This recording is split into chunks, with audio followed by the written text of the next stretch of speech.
Hello दोस्तों, स्वागत है आपका लर्न हब यूट्यूब चैनल में। अगर आप स्टूडेंट हैं और पढ़ाई करते हैं तो अभी इस चैनल को सब्सक्राइब करें। मेरा नाम है रोहित गुप्ता और ये आप देख रहे हैं अनकन्वेंशनल मशीनिंग का कंप्लीट कोर्स, जिसमें आज है लेक्चर नंबर 2। तो लेक्चर नंबर 1 में मैंने आपको इंट्रोडक्शन में बताया था कि ये कोर्स किन लोगों के लिए ज़रूरी है, और ये बताया था इंट्रोडक्शन में कि अनकन्वेंशनल मशीनिंग या नॉन ट्रेडिशनल मशीनिंग किसको कहते हैं। तो मेन पॉइंट जो था उसका सबसे इम्पोर्टेंट पॉइंट ये था कि वर्कपीस और टूल का अगर डायरेक्ट कांटेक्ट नहीं हो रहा है मशीनिंग में तो उसको हम लोग अनकन्वेंशनल या नॉन ट्रेडिशनल मशीनिंग कहते हैं। तो आज हम लोग इसी का पहला प्रोसेस देख रहे जा रहे हैं, जो कि है अल्ट्रासोनिक वेल्डिंग या अल्ट्रासोनिक मशीनिंग। तो इसमें हम लोग क्या करते हैं, जैसे कि नाम से ही पता चल रहा है अल्ट्रासोनिक, तो अल्ट्रासोनिक वेव का यूज़ करके हम लोग वेल्डिंग या मशीनिंग करते हैं।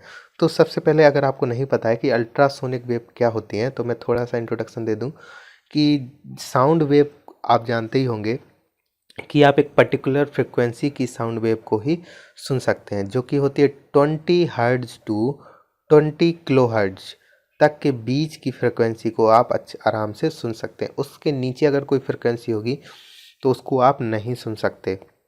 और अगर 20,000 हर्ट्ज या 20 किलो हर्ट्ज के ऊपर की कोई फ्रिक्वेंसी है तो उसको भी आप नहीं सुन सकते हैं। ऐसी फ्रिक्वेंसी को ही जो 20 किलो हर्ट्ज के ऊपर होती हैं उसको हम लोग बोलते हैं अल्ट्रासोनिक वेव। तो इन्हीं अल्ट्रासोनिक वेव का यूज़ करके हम लोग आज वेल्डिंग या मशीनिंग करते हैं, तो उसको वही पढ़ने वाले हैं।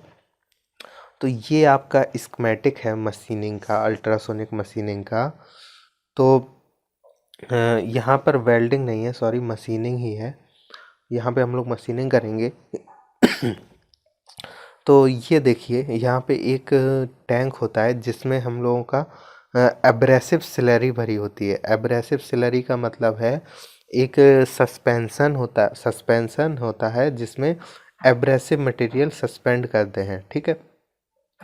मतलब किसी लिक्विड में आप अगर एब्रेसिव मटेरियल्स को मिक्स कर दें तो वो एब्रेसिव स्लरी कहलाती है। तो एक टैंक में हम लोगों ने एब्रेसिव स्लरी भर दी और नीचे से एक पाइप ले जा रहे हैं और मोटर लगा के उस एब्रेसिव स्लरी को हम लोग ऊपर वर्कपीस पर इंजेक्ट करेंगे, ठीक है।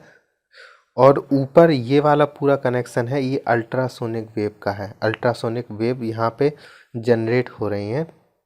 ये कैसे जनरेट हो रही हैं, वो ये पूरा पूरा मशीन है यहाँ पे। ये इस मशीन से देखिए, यहाँ पे अल्ट्रासोनिक वेव जनरेट हो रही है। उसके बाद अल्ट्रासोनिक वेव है वो ये ट्रांसड्यूसर को, यहाँ पे होता है अल्ट्रासोनिक ट्रांसड्यूसर, इसमें अल्ट्रासोनिक वेव आ रही हैं। जब यहाँ अल्ट्रासोनिक वेव आएंगी तो इसका मोशन स्टार्ट हो जाएगा अप्स एंड डाउन। इसका मोशन कैसे, वाइब्रेशन मोशन हो जाएगा, बहुत स्पीड में अप्स एंड डाउन, बहुत हाई फ्रिक्वेंसी से ऊपर नीचे होती रहेंगी। तो हम लोग क्या करते हैं, जब ये अल्ट्रासोनिक वेव मोशन वाला ट्रांसड्यूसर को वर्कपीस के पास लेके आते हैं और साथ में एब्रेसिव स्लरी को इन दोनों के बीच में इंजेक्ट करते हैं, ठीक है। तो जब हम एब्रेसिव स्लरी को इन दोनों के बीच में इंजेक्ट करते हैं और इस मोशन की वजह से एब्रेसिव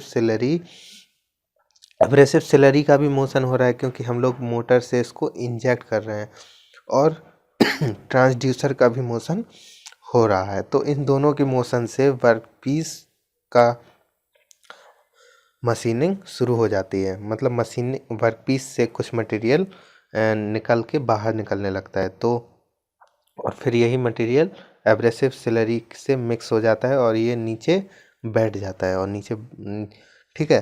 तो उसके बाद क्या है यहाँ पे, जब तो जिस तरीके का जैसा जैसा हमें, ये बहुत ही छोटे लेवल पे होता है, तो जैसा जैसा हमें कटिंग या मशीनिंग चाहिए उसी उसी जगह पे हम लोग इन दोनों का मोशन एक्स और वाई डायरेक्शन में भी करा देते हैं। तो इस प्रकार हमारा वर्कपीस की मशीनिंग हो जाती है बाय द अल्ट्रासोनिक मशीनिंग।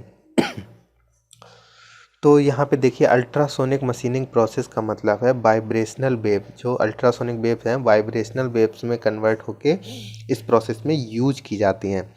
और ये मैंने आपको बताया कि फ्रिक्वेंसी अगर मोर देन हुआ hearing frequency that is 20,000 hertz, तो हम लोग इसको बोलेंगे अल्ट्रासोनिक वेव।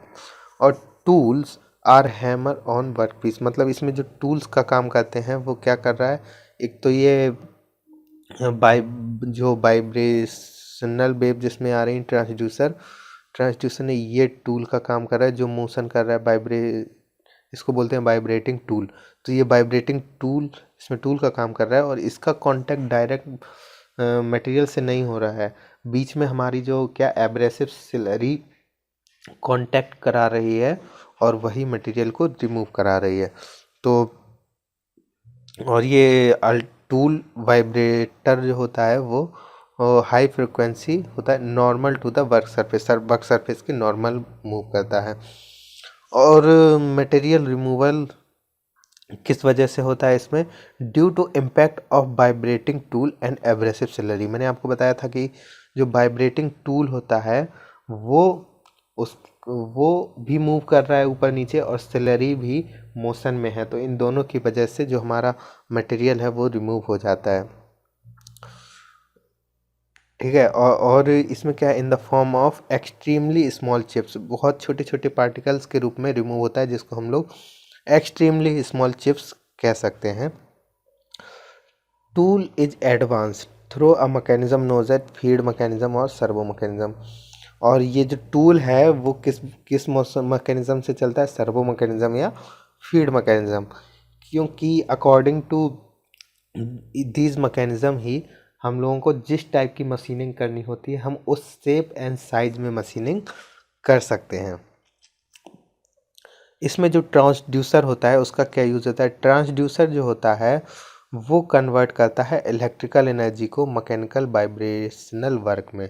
मतलब जो सबसे पहले हम लोग जो मशीन में हम लोग इलेक्ट्रिकल एनर्जी देते हैं, तो इस मशीन में ट्रांसड्यूसर लगे होते हैं, उस ट्रांसड्यूसर से ही ये electrical energy mechanical vibrational work में कन्वर्ट हो जाती है, या कह सकते हैं कि अल्ट्रासोनिक वेव में कन्वर्ट हो जाती है।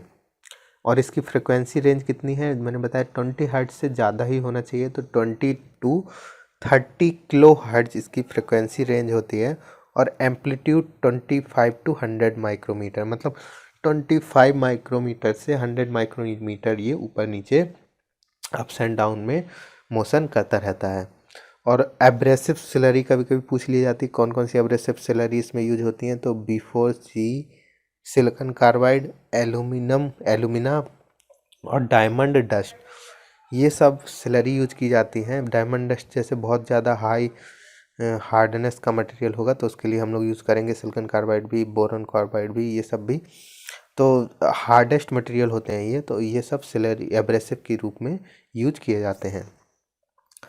Tool use tough and ductile material for shock absorbing, जो इसका टूल होता है वो टफ एंड डक्टाइल होना चाहिए, जिसकी वजह से क्यों, इसमें बहुत ज़्यादा शॉक जनरेट होते हैं, अप्स एंड डाउन बहुत ज़्यादा हाई फ्रिक्वेंसी से अप्स एंड डाउन होंगे तो ये एज अ शॉक बिहेव करेंगे, तो इसकी वजह से जो हमारा मटेरियल है वो टूल का मटेरियल वो डक्टाइल और टफ होना चाहिए।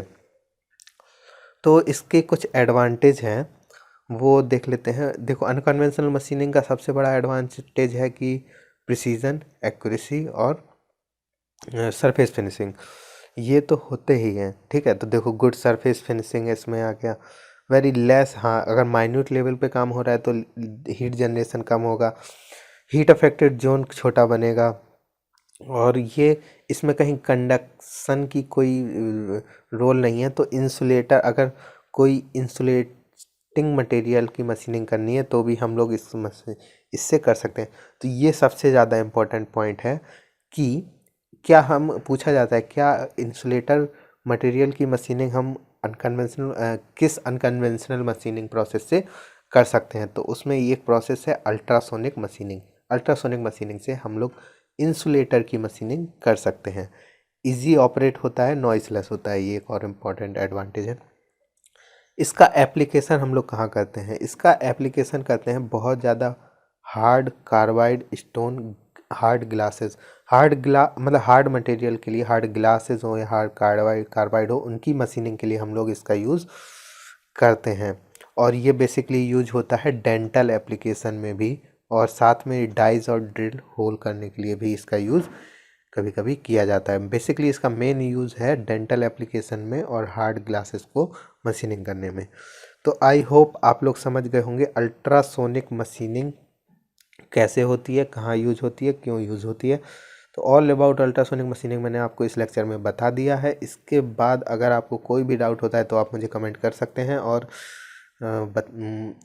और मुझे फॉलो कर सकते हैं ऐसे ही और कोर्सेज़ के लिए। तो मिलते हैं नेक्स्ट अगले लेक्चर में अगले किसी अनकन्वेंशनल मशीनिंग प्रोसेस के साथ। Thank you.